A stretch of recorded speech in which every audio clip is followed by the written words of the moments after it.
Pembukaan Undang-Undang Dasar Negara Republik Indonesia tahun 1945 berisi 4 pokok pikiran yang secara yuridis merupakan nilai-nilai Pancasila sebagai dasar fundamental dalam pelaksanaan dan penyelenggaraan negara. Pokok pikiran apa sajakah itu? Mari kita simak penjelasannya dari teman-teman kita berikut ini.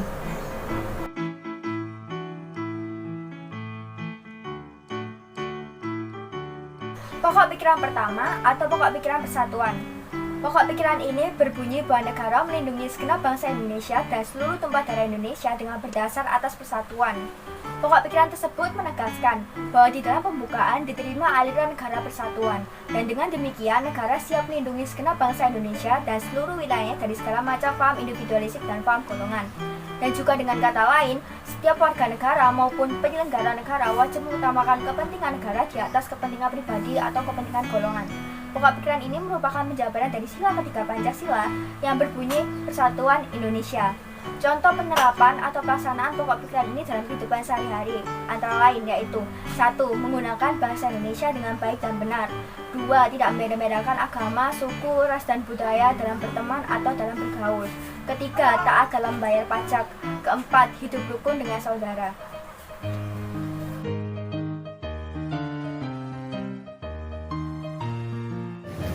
Pokok pikiran keadilan sosial. Pokok pikiran yang kedua berbunyi negara ingin mewujudkan keadilan sosial bagi seluruh rakyat Indonesia. Hal ini merupakan Pancasila kelima. Pancasila yang dimaksud supaya masyarakat memiliki pengertian dan kesadaran akan hak-hak kewajiban yang dimiliki oleh setiap individu. Pokok pikiran pembukaan UUD 1945 dibuat dengan berpedoman kepada pasal 27 ayat 34 Undang-Undang Dasar 1945. Contoh pokok pikiran keadilan sosial di lingkungan keluarga. 1. Bersikap adil kepada sesama, memberikan kesempatan berpendapat saat rapat keluarga. 3. Menjaga keseimbangan hak dan kewajiban.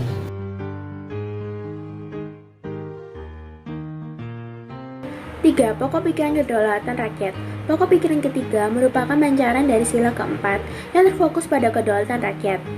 Sebagai negara yang menerapkan sistem demokrasi dan musyawarah mufakat, maka diharapkan kedaulatan rakyat dan permusyawaratan atau perwakilan dapat berjalan di Indonesia dengan lancar sesuai dengan kaidah kedaulatan rakyat, yaitu kedaulatan dipegang oleh rakyat dan dilaksanakan menurut undang-undang.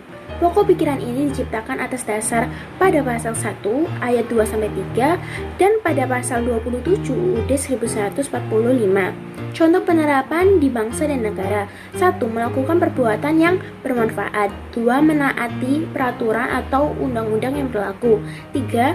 Berperan aktif dalam kegiatan organisasi.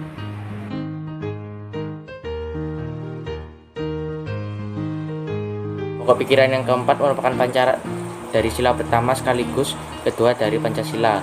Pokok pikiran ini berbunyi bahwa negara berdasarkan atas ketuhanan yang Maha Esa, menurut dasar kemanusiaan yang adil dan beradab.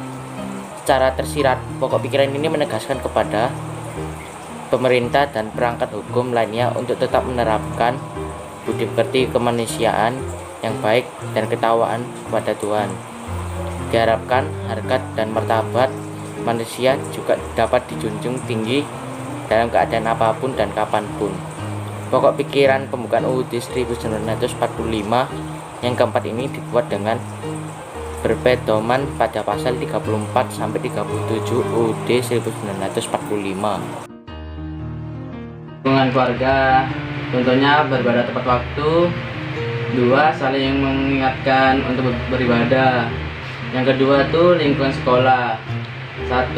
Tidak membandingkan agama teman dengan teman yang lain dan saling menghormati agama teman yang berbeda. Yang ketiga tuh lingkungan masyarakat. Contohnya tidak mengejek agama orang lain dan menghormati satu sama lain.